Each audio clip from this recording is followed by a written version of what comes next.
Hi, in this video I want to review the obligation of the employer to conduct a fair and neutral investigation before terminating an employee based on serious cause allegations. This is the common law claim. Human rights and occupational health and safety have different considerations. At one time, this was not a big deal in Ontario and indeed common law cases across the country, but in the last 10 or 15 years, this has been developed to be a formidable claim. So basically, the law has required the employer to conduct a fair and neutral investigation where serious cause allegations have been made to justify termination. And where these companies have not provided that proper level of investigative technique before, substantial aggravated damages, that is to compensate for hurt feelings, punitive damages to punish the employer for acting recklessly, and occasionally tort claims of intentional emotional infliction of mental suffering have been awarded. There's one case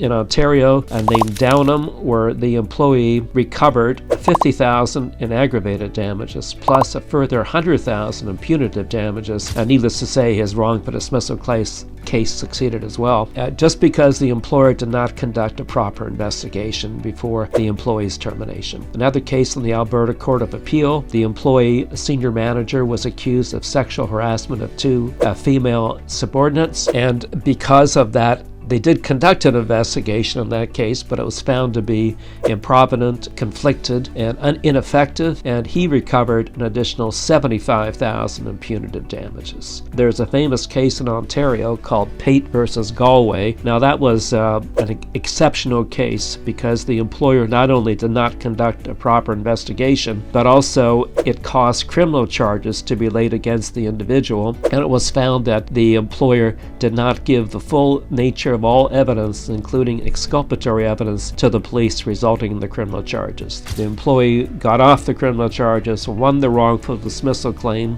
for notice, and also recovered $75,000 in aggravated damages and an additional $450,000 in punitive damages. So you can see these damages can be quite high. Certainly that was an exceptional case given the commencement of criminal proceedings. There was another case under the Canada Labour Code. I'll do a separate section on Canada Labour Code later, but basically that allows for remedy of lost income reinstatement and also aggravated or punitive damages for employees covered by federal legislation. In that case, again, it was found there was no cause for termination. The investigation was not done as required, and the employee recovered another $85,000 in aggravated damages. There's a further case known as Boucher versus Walmart, went to the Ontario Court of Appeal. Again, same theory, that the employer did not conduct an investigation of the allegations, and the employee recovered, in addition to the usual severance claim, a further $400,000 in a combination of aggravated,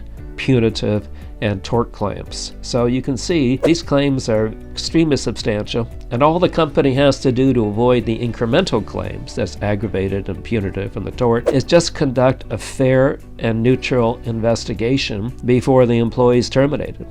If the company does that, even if the employee wins the wrongful dismissal claim, if the investigation is fair and reasonable, there'll be no additional incremental damages like this. So it's a firm principle now of Canadian common law that given serious allegations of misconduct, the employer has this obligation. If it doesn't meet the obligation, it's going to be hit with substantial incremental damages.